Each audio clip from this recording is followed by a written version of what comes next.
Olá, vocês! Estamos de volta aqui com a segunda aula do curso Gestão e Secretaria Escolar. Hoje nós veremos sobre os processos de credenciamento, autorização e reconhecimento das unidades de ensino. E quando a gente fala nisso, a gente fala da importância desses processos para toda a unidade escolar. O que seria esses processos de credenciamento e reconhecimento e autorização? Esses processos são fundamentais porque eles garantem a qualidade da educação. Ele abrange diretrizes que asseguram a conformidade com os processos das escolas, né? Ou seja, as unidades de ensino, para elas começarem a desenvolver suas ações pedagógicas, precisam desses processos, tanto do credenciamento, como do reconhecimento, como da autorização. Eu falei eles em ordem diversa, mas primeiro tem o credenciamento juntamente com a autorização e depois de um prazo, o reconhecimento, tá? E todos esses processos são regidos por normativas, ou seja, os sistemas de ensino, as secretarias de Estado, as secretarias municipais, eles definem normativas, tá? Por meio de decretos também, resoluções que necessitam ter acompanhamento, porque elas mudam constantemente para que você possa realmente seguir os seus processos com regularidade. Bom, o credenciamento, na definição, existe um conceito, né, para isso. Quando a gente fala vamos credenciar, credenciar é o ato do secretário de Educação, tá? Que confere poderes a uma entidade mantenedora. O que é a entidade mantenedora? É aquela empresa que tem um CNPJ, né? Que ela vai ser responsável pela criação da instituição educacional. Concomitante com isso, vem a autorização de funcionamento dos níveis de ensino, das etapas, das escolas. Então, o que você precisa entender quando se fala de credenciamento? Quer abrir uma escola, quer criar uma unidade de ensino? Você tem que pensar que tem que ter uma pessoa jurídica para manter aquela escola. E aí a gente está falando de escola privada, né? Escola particular. Para que você tenha uma escola particular, você precisa que tenha uma entidade mantenedora, que é a pessoa jurídica responsável pela questão financeira da escola. Primeiro, credencia-se a unidade mantenedora e, juntamente com esse credenciamento da unidade mantenedora, faz-se a autorização da unidade de ensino e dos cursos que ela pretende trabalhar. E quais são os desafios desse credenciamento? Bom, é desafiador, porque você precisa apresentar para o sistema de ensino, para a Secretaria de Estado, para o órgão fiscalizador, que você realmente tem condições, infraestrutura necessária, né, aquela que é obrigatória, para que você possa administrar aquele nível de ensino, atendendo tudo o que é exigido naquela modalidade. Ou seja, o prédio, né, como que está seu prédio, as condições de prédio, a segurança do prédio, os seus professores, tudo isso é importante que seja verificado no processo de credenciamento. Quando a gente fala desafio, é exatamente isso, porque no desafio da educação, você precisa garantir que ela tenha qualidade. Não adianta só ter um prédio, né, um prédio bonito, os professores serem habilitados, se você não tiver uma qualidade na educação. Então, esse credenciamento envolve vários passos que a gente vai estar trabalhando aqui, e é preciso que você entenda. Quando a gente fala em credenciar, é realmente verificar tudo que envolve aquela unidade de ensino, tudo que ela precisa para desenvolver um trabalho de qualidade e, assim, poder oferecer a educação que a pessoa merece, né? Aquela educação que não vai ser questionada em nenhum momento. Aí a gente tem a questão da documentação, né? Eu já falei para vocês aqui que a gente precisa de registrar a instituição como pessoa jurídica. Ou seja, para você ser um mantenedor, né, tem que ter uma pessoa jurídica, né, que vai ser responsável, e aí envolve também os alvarás de funcionamento, né, um plano de segurança, precisa se elaborar um plano para que a escola possa ter a segurança necessária, prevenindo acidentes, né, as medidas de proteção para alunos e funcionários. Todos esses processos, quando a gente fala de credenciamento, de autorização, de reconhecimento, é importante a gente entender que a cada sistema de ensino, a cada conselho estadual ou conselho municipal, as normativas podem variar de um sistema para o outro, ou seja, os prazos de validade, as exigências, né, a forma de fiscalizar. O processo de autorização e credenciamento como eu já falei, ele vai junto com o processo de autorização, vai junto com o processo de credenciamento. Então, a gente vai solicitar a autorização de funcionamento junto ao órgão responsável. Ou seja, credenciei minha entidade mantenedora, já tem uma pessoa jurídica que vai ser responsável, né, por essa escola, e agora eu preciso pegar a autorização para que essa unidade funcione, para que essa escola funcione. Todos esses processos, eles são regidos pelo sistema de ensino. E aí, você deve seguir as normativas que esse sistema de ensino te exige. Ou seja, deve ter um prazo para que você entre com esse processo. Então, por exemplo, se você deseja iniciar uma escola no ano de 2025, você tem que pensar isso há um tempo bem anterior. Não adianta chegar agora, por exemplo, nós estamos no mês de agosto, né, de 2024, e você pensar que vai abrir uma escola para iniciar 2025. Cada sistema de ensino, cada conselho, cada estado tem um prazo determinado. E costuma ser um prazinho bem difícil, tá? Por exemplo, 8 meses, 6 meses, para que você entre com o processo. Então, se você já tem uma ideia disso, você pensa, eu quero abrir uma escola infantil, eu quero começar com uma escola de ensino fundamental, você precisa organizar, precisa conhecer as normativas do sistema de ensino, as normativas da sua cidade, as normativas do seu estado, para que você possa seguir o passo a passo. O mais importante disso tudo é que você realmente conheça a legislação, né? Procure o órgão responsável, saiba o que é exigido, para que você possa organizar esses documentos, organizar todo o material, né, que eles exigem e iniciar o seu processo de autorização e credenciamento, tá? E junto a isso, aí a gente tem a questão do PPP, que é a elaboração da proposta pedagógica, né? Se você está criando uma escola, vai iniciar uma atividade educacional, é preciso que você tenha uma proposta pedagógica, e essa proposta pedagógica tem que ser um documento elaborado antes de você solicitar esses processos. Por quê?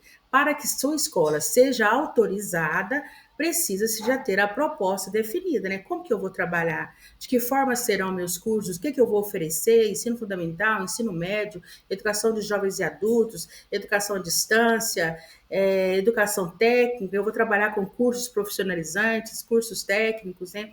Tudo isso é importante que você organize nesse processo, porque para que esse processo realmente se efetive, que ele realmente aconteça, a escola, a unidade mantenedora, a instituição de ensino passará pela visita técnica, ou seja, né, aquele processo de fiscalização. Então, vai fiscalizar sobre a questão sanitária da escola, sobre a organização das salas, se realmente tem um laboratório de informática, tudo que é exigido, né, na normativa do sistema de ensino, a visita técnica vai verificar. É a mesma coisa do serviço de inspeção, né?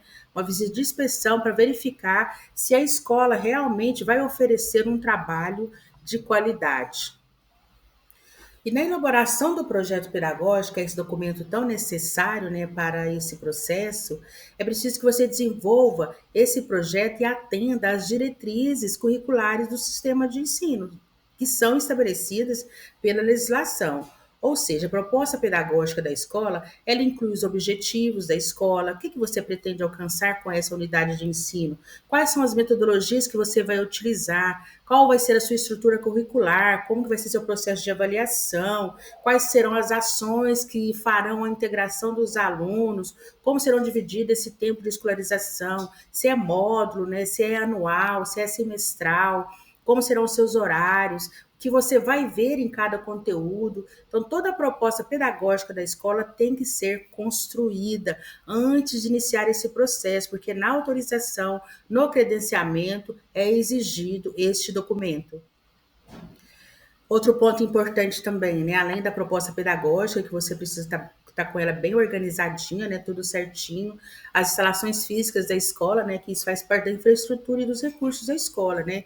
Garantir que a infraestrutura da escola atenda aos padrões mínimos exigidos pela legislação, ou suas salas de aulas, né, material que não esteja quebrado, laboratórios que são necessários. Por exemplo, se eu vou ter um curso de enfermagem, eu tenho que ter um laboratório de enfermagem. Se eu vou ter um ensino fundamental, um ensino médio, eu tenho que ter uma biblioteca, né, para que os alunos possam realizar pesquisas.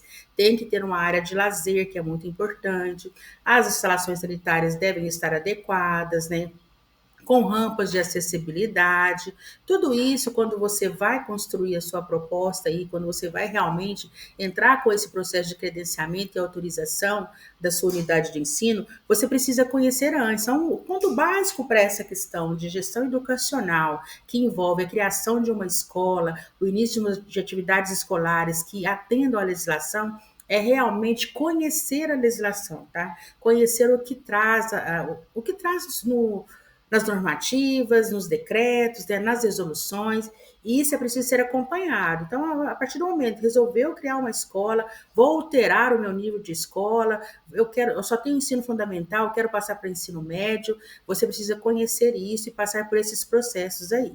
Tá? E mais importante ainda, né, sobre isso tudo que a gente está falando, tem a questão dos recursos didáticos, né? Se eu vou trabalhar com o ensino médio, eu preciso ter o material para o ensino médio, né?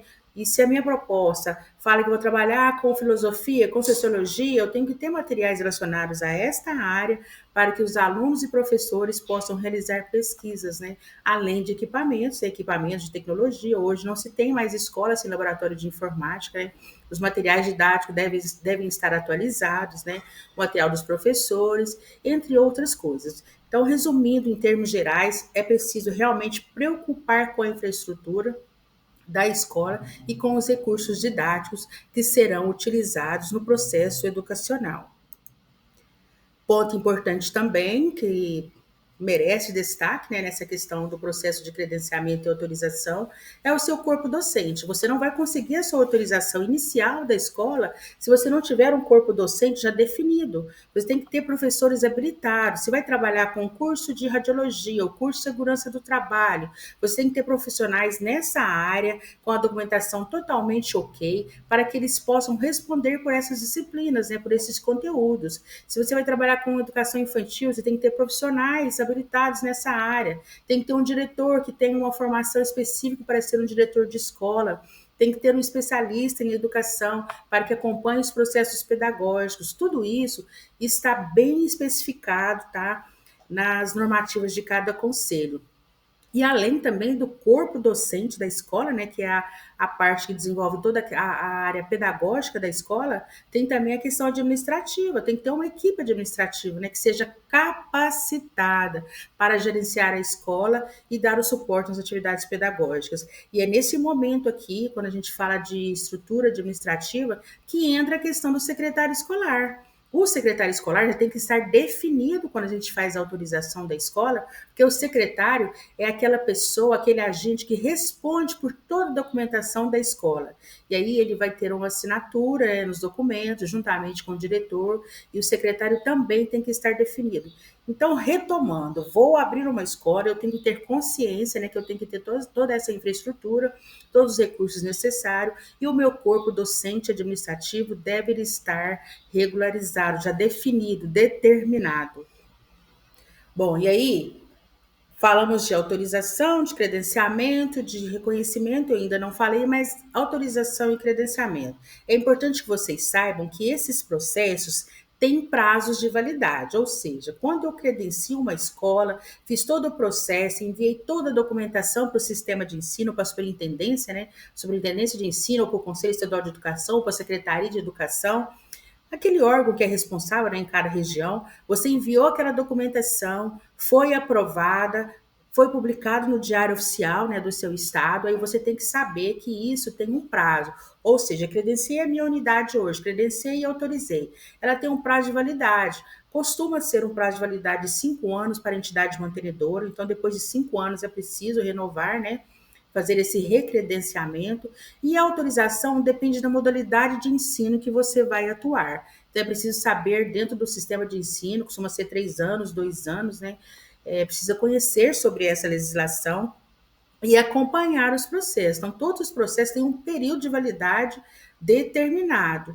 E aí a escola deve solicitar periodicamente essas renovações, tá? E aí é nesse momento que a escola apresenta os relatórios e faz todas as atualizações necessárias. Se tiver que fazer alguma mudança nos documentos, no seu regimento, na sua proposta pedagógica, no seu plano curricular, é nesse momento que isso é realizado. Mas é importante vocês conhecerem os prazos, né? Se eu preciso de 6 meses para me solicitar um processo junto à minha superintendência de ensino, então eu tenho que estar acompanhando. Vai vencer em dezembro, então em julho eu já tenho que solicitar isso aí. Não deixar por cima da hora, que pode acontecer alguma coisa, né, algum atraso nesse processo, e você não pode manter a sua unidade funcionando com autorizações vencidas, com reconhecimento vencido, não pode, tá? Esse período em que você não tem os seus atos autorizativos válidos, ele é complicado e você precisa que esses atos, que esse período seja validado. E aí, o que significa isso? É o que eu falei agora, né? A manutenção dos atos autorizativos depende realmente de uma atualização contínua, né? Manter os atos autorizativos atualizados, informar sempre o órgão competente, né? Qualquer alteração significativa na sua estrutura física. Você não pode fazer mudanças da forma que você entender que seja melhor, não. Se você pretende aumentar a sua sala, tem uma demanda muito alta aqui no ensino fundamental, então as salas que eu tenho não são suficientes, eu vou aumentar o número de salas de aula. Você pode fazer isso sim, mas precisa muito e bem com rapidez que você envie essas informações para o sistema de ensino para que ele possa autorizar. Uma vez que você autorizou uma escola com determinado número de salas e vai fazer uma ampliação, que você autorizou uma escola com uma modalidade de ensino e agora você quer outra modalidade de ensino, não basta simplesmente começar a modalidade de ensino, não. É preciso solicitar ao sistema de ensino ali, a sua superintendência, seu conselho de educação, a autorização para que isso aconteça. Então, o que envolve tudo isso que eu estou falando aqui? Planejamento. Se você planejar as suas atividades de forma correta, você certamente poderá prever essas ações. Quero ampliar a minha escola? Planeje já o período de envio dessa documentação, qual a modalidade de ensino que eu vou trabalhar, já conheço o PPP, seu PPP tem que ser alterado, seu regimento tem que ser alterado, seu plano curricular tem que ser elaborado, conheça isso já antes, para que você possa dar andamento a esse processo, sem ficar depois com seus atos sem validade. E aí, ó, tudo isso que eu estou falando, né, que é uma informação extremamente importante, é que tem que estar tudo em conformidade com as legislações específicas, né? Então, assim, você precisa conhecer, além da legislação geral, as legislações do seu estado, do seu município, e não deixar em momento nenhum de atender às legislações específicas. Ou seja, se você é de um estado, de repente vai atuar em outro estado, você tem que saber que na mudança de um estado para o outro, essas legislações sofrem algumas alterações. Significa que está contrariando a lei? Não, significa que a normativa interna é um pouco diferenciada, pode ser diferente em prazos, em exigências. Então, você precisa conhecer as normas internas da cidade, do município ou do estado que você vai atuar. Tá? E nunca deixar, quando se trata de educação, acompanhar a legislação geral, que são as normas da LDB, né? Seguir todas as diretrizes estabelecidas pela LDB, né? Que é a nossa Lei de Diretriz e Base da Educação Nacional, porque é ela que regulamenta a educação no Brasil em todos os níveis e modalidades. Bom, e aí, para concluir essa aula, nós passamos pelo credenciamento e pela autorização. E agora, depois desses processos, a escola começou a sua atividade, trabalhou legal, fez tudo certinho, já tem um prazo que ela está atuando aí tem o processo de reconhecimento. Cada processo é separado, o processo de credenciamento é um, o processo de autorização é outro, o processo de reconhecimento é outro. Então, agora, o processo de reconhecimento, depois de um tempo de atuação, as unidades de ensino passam pelo reconhecimento. O que significa esse reconhecimento? Todo aquele período, tudo aquilo que você prometeu que ia fazer, você falou que ia trabalhar com o ensino fundamental de primeiro ao nono ano, com o ensino médio, que ia ter isso, que ia ter sala de biblioteca, que ia ter sala de informática, que ia oferecer cursos técnicos, tudo que você prometeu que ia oferecer, conforme aqueles documentos que você apresentou, o seu plano curricular, sua proposta pedagógica, todas as diretrizes que você propôs trabalhar, agora no reconhecimento elas serão verificadas, né? Aí serão verificadas a frequência dos alunos, como que foram as suas aulas, se você realmente cumpriu tudo que foi estabelecido, se a sua escola cumpriu com as obrigações trabalhistas, se está tudo ok com relação aos seus processos, desde o início que você começou as suas atividades, se você cumpriu o seu calendário escolar, tudo vai ser verificado para que você tenha o reconhecimento. O momento do reconhecimento é um momento crucial para a unidade de ensino, porque aí você fala, não, agora eu sou reconhecida, já formei uma turma de radiologia, meu curso técnico de radiologia, depois de 2 anos de atuação, agora vai ser reconhecido. Tudo que foi feito, tudo que foi ministrado, vai ser verificado, e principalmente nesse processo de reconhecimento, que é um ponto extremamente importante aqui do nosso curso, é a questão da escrituração escolar. É nesse momento que nós verificamos, né, que o serviço de inspeção, a fiscalização, verifica se toda a escrituração escolar daquela unidade de ensino está de acordo com a legislação e com as normas do sistema de ensino, tá? Então, a preocupação não é só no começo, quando você inicia a escola, não é só quando você abre, que você inicia a sua atividade, comecei e pronto, tá tudo ok. Não, a escola tem que estar sempre preocupada com os seus processos, né? Tem que estar preocupada se a escola tá boa, se a estrutura tá boa, se os professores são bons, se nós estamos cumprindo o calendário escolar, porque aí sim vem o reconhecimento. E aí, quando vem o reconhecimento, tá tudo mais tranquilo, tá? A escola tá reconhecida. Só depois de outro prazo, esse reconhecimento é divulgado, é publicado, né, também nos diários oficiais. E aí, esse reconhecimento, vamos supor que ele vale para 3 anos. Daqui 3 anos, novamente, você vai pedir um reconhecimento. Então, as unidades de ensino sempre vão estar preparadas e atentas para esses processos. Nunca deixe de solicitar o seu reconhecimento, nunca deixe de cumprir os prazos obrigatórios e lembre-se sempre que se você, por exemplo, você tem um curso hoje, você quer abrir outro curso, você precisa de solicitar autorização para a abertura daquele outro curso. Tem várias legislações relacionadas a isso, né? Em Minas Gerais, especificamente, que é de onde eu ministro esse curso, eu vou deixar para vocês disponível algumas legislações importantes, né? Se você é da região de Minas, você vai poder acompanhar, né, todas as nossas normativas com relação aos processos de reconhecimento, aí, de autorização e de credenciamento. Tá? Eu espero que você tenha entendido sobre esse assunto. Teremos a oportunidade de trocar ideias com relação a isso. Mas é isso. Até a próxima aula, tá? Um grande abraço para você.